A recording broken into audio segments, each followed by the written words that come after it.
एक बार की बात है, डॉली स्कूल से घर जा रही थी और तभी उसे एक टेडी दिखता है। ओह, कितना प्यारा टेडी है। पता नहीं किसने इसे ऐसे फेंक दिया। जिसके बाद डॉली उस टेडी को अपने घर लेकर जाती है। अरे बेटा डॉली, ये क्या ले आई? माँ, ये रास्ते में पड़ा मिला था, मुझे अच्छा लगा तो ले आई। पता नहीं कौन इसे ऐसे फेंक दिया था। वो सब तो ठीक है, लेकिन मुझे इसकी आंखें बहुत अजीब लग रही हैं। ऐसा लग रहा है जैसे टेडी मुझे घूर रहा हो। क्या माँ, आप भी? इन सब के बाद डॉली टेडी को अपने रूम में रखकर डिनर करने चली जाती है और फिर उन्हें डॉली के रूम से अजीब सी आवाज आती है। ये आवाज कैसी आ रही है? पता नहीं माँ, जाकर देखती हूँ। रुको, मैं भी चलती हूँ। जिसके बाद वो दोनों डॉली के बेडरूम में चले जाते हैं। वहाँ ये टेडी यहाँ कैसे आ गया? तुम ही उसे वहां रखकर भूल गई होगी। इन सब के बाद डॉली रात में सो जाती है। आधी रात में उसे फिर से अजीब सी आवाज आती है। उसे ऐसा महसूस हो रहा था जैसे उसके बेड में कोई सोया है। वो जैसी आंखें खोलती है तो वो देखती है कि उसके साइड में वही टेडी है जिसका साइज काफी बड़ा हो चुका है।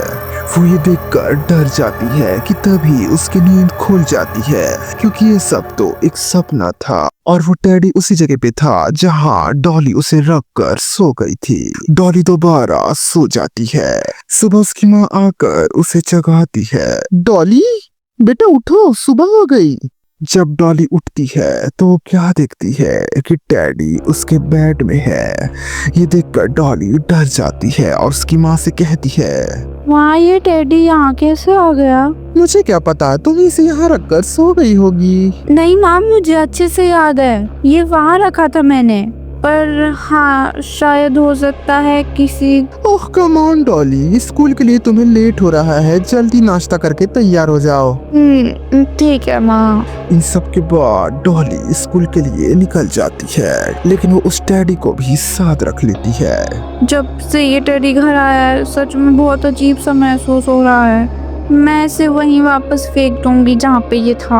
इन सब के बाद डॉली स्कूल चली गई। शाम हो चुकी थी और डॉली दूसरे रास्ते से घर जाती है। उसे उस रास्ते से जाने से भी डर लग रहा था जहाँ वो टेडी को उसने फेंका था। डॉली हमेशा की तरह अपने घर पहुँचती है और अपने रूम में जाती है और वहाँ उसने जो नजारा देखा उसे देखकर उसकी रूह कांप उठी। माँ, ये टेडी यहाँ कैसे है? बेटा तुम्हारी तबीयत तो ठीक है ना? तुम ही तो इसे कल लेकर आई थी यहाँ। ना, नहीं माँ, मैंने इसे आज फेंक दिया था। मुझे रात को इसके डरावने सपने आते हैं और ये हमेशा अलग जगह पे होता है। क्या कहा? मैंने भी नोटिस किया है, जब से तुम इसे यहाँ लेकर आई हो तब से तुम्हारा बर्ताव बड़ा ही अजीब हो गया है। ठीक है, इसे हम कबाड़ी वाले को दे देंगे। इन सब के बाद वो दोनों कबाड़ी वाले को वो टेडी दे देते हैं और फिर सब कुछ ठीक हो जाता है। उस रात जब डॉली अपने रूम में सो रही थी तब उसे आवाज आती है, डॉली उठो। डॉली अपनी आंखें खोलती है तो वो क्या देखती है कि वो टेडी फिर उसके सामने आ चुका है और इस बार उसका साइज बहुत बड़ा है। उसे लग रहा था कि कहीं वो फिर से सपना देख रही है, लेकिन वो टेडी कहता है कि वो इस बार कोई सपना नहीं देख रही है।